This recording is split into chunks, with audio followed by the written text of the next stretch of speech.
Nous allons parler de dialogue avec l'ange.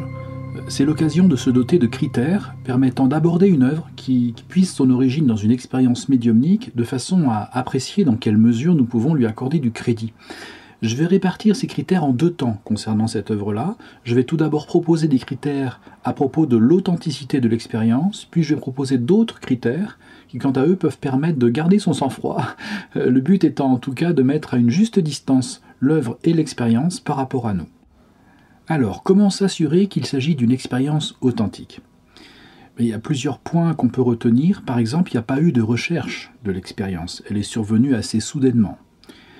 Elle ne correspond pas non plus à une technique qui a été mise en œuvre. Tout ça semble assez naturel comme ça s'est passé.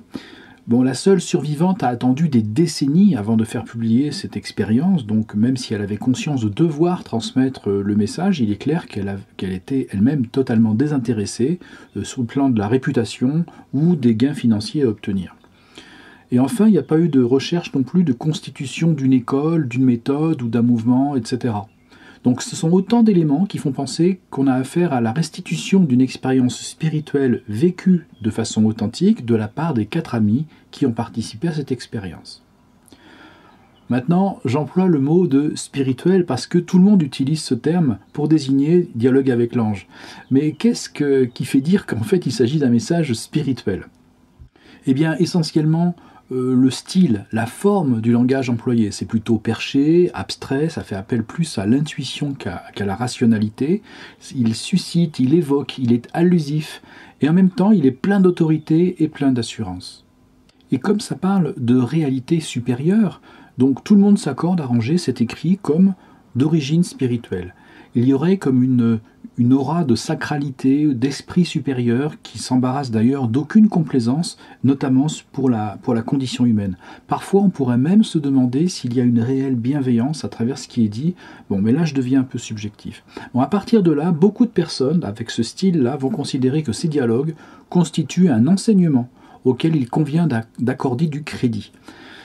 Bon, l'expérience est authentique, mais pour autant, devons-nous automatiquement la considérer comme un enseignement ou une source fiable qui pourrait influencer notre propre vision des choses ? Je propose de nous doter de critères de discernement qui sont assez simples en posant des questions immédiates. Qui, pourquoi, pour qui et quel est le propos ?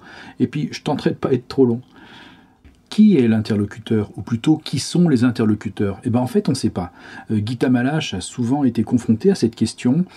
Alors que ce soit ange, maître intérieur, inconscient collectif, d'après elle, c'est pas important. Ce qui lui importe à elle, c'est le propos. Alors je vais revenir dans un instant sur le propos, justement, mais il me semble que l'identité de l'interlocuteur est importante. Parce que dans le monde concret, si une personne tenait des propos semblables, on voudrait vraiment savoir d'où elle parle, d'où elle tient ce qu'elle dit, qui elle est en fait.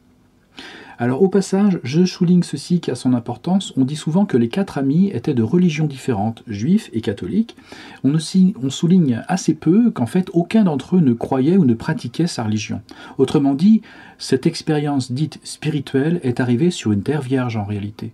L'intelligence en question, qui délivrait les messages, délivrait des messages hors de portée de discussion possible. C'est juste une question de perspective. Quand on n'a pas vraiment d'éducation dans ce sens-là, d'une foi ou d'une religion, pourquoi ne pas appeler tel esprit un ange ? Pourquoi pas ? Mais ce n'est pas non plus garanti, ni par Gita Malache d'ailleurs, pour qui donc la question de l'identité des interlocuteurs n'était pas le sujet, mais on peut quand même se poser la question, mais qui est au bout du fil, quoi ? Ensuite, on peut se demander, mais qui sont les destinataires ? Alors a priori, l'intelligence qui s'adressait aux 4 amis savait s'adapter à leurs différentes personnalités propres, comme s'il s'agissait de messages personnels. Donc s'agissait-il de 4 anges différents ou comme s'ils pouvaient être des destinataires différents, distincts, et puis les discours pouvaient être étanches les uns par rapport aux autres, donc ce serait plutôt des destinataires individuels, mais d'un autre côté, il semblait évident aux 4 amis que le message global devait être transmis à tout le monde, c'est-à-dire le monde entier. À partir de là, on pourrait quand même se demander, mais pourquoi une telle expérience a été suscitée finalement ?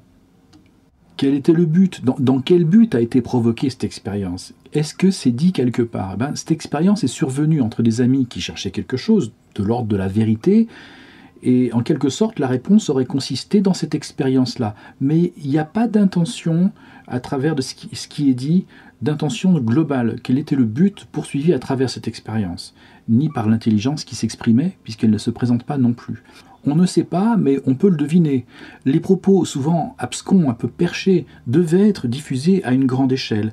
Et c'est là-dessus que Gita Maharaj va souvent s'appuyer, c'est le propos qui compte. Alors, quel est le message? Que dit le propos? Donc je reviens juste une seconde sur le style quand même, pour dire quel est le message. C'est quand même un style très allusif, avec des idées directes qui sont souvent émises, mais souvent en dehors de ce qui est concret. Par exemple, l'idée selon laquelle le monde matériel est mauvais, voire maudit. Dans la même veine, tout ce qui serait intellectuel ou rationnel est totalement discrédité, comme si ça s'opposait à la spiritualité. Alors concernant les hommes, donc, les hommes en général, hein, ils auraient à devenir de purs esprits par leur propre force pour finalement connaître son propre soi divin. Alors il peut y avoir des références au christianisme pour lui donner en fait des significations très différentes que ce qu'il porte habituellement. Par exemple, la notion de matière et de péché sont liées. Bon. De plus, il ne semble pas vraiment qu'il y ait de miséricorde divine. La voie spirituelle décrite consisterait à se libérer de la matière, à se spiritualiser par une purification individuelle, et il est clair que les âmes les plus faibles n'ont aucune part dans cette vie spirituelle. La résurrection, le pardon des péchés, la notion de salut portée par le Christ, par exemple, qui sont typiquement chrétiens, non, tout cela vole en éclats, rien ne tient devant les affirmations qui sont dites dans Dialogue avec l'ange. Si certains voient un message supra-confessionnel, il s'agit en fait d'une vision plutôt proche du bouddhisme, par exemple. Même je dirais plutôt que ce message ressemble, ou semble proche du message qui se disait aussi un peu à la même époque et qui alimenta la pensée dite du Nouvel Âge. D'autant que justement, le propos tend à dire que nous vivons une période de transition, donc dans l'ère du Verseau, c'est pas dit comme ça, mais je reviendrai sur cette notion-là et sur cette veine de discours dans cette même série. Voilà donc pour le discours, on ne va pas rentrer dans les détails, d'autant que c'est assez compliqué à faire quand même.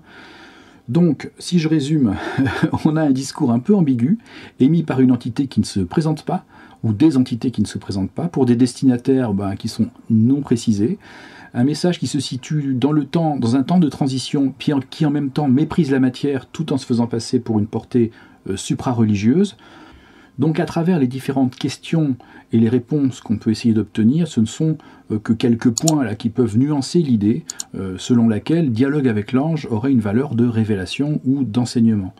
Nous pouvons donc rester prudents concernant ce témoignage qui par ailleurs semble totalement sincère et désintéressé, mais nous n'avons pas assez d'éléments pour en faire une source de connaissance ou une œuvre qui pourrait nous influencer et sur laquelle on pourrait s'appuyer en toute confiance, d'autant que justement notre raison et notre manière d'aborder les choses seraient un frein. Donc sur quoi s'appuyer? Sinon sur cette œuvre en tant que révélation. Donc c'est un petit peu une sorte de raisonnement circulaire qui ne se fie qu'à lui-même.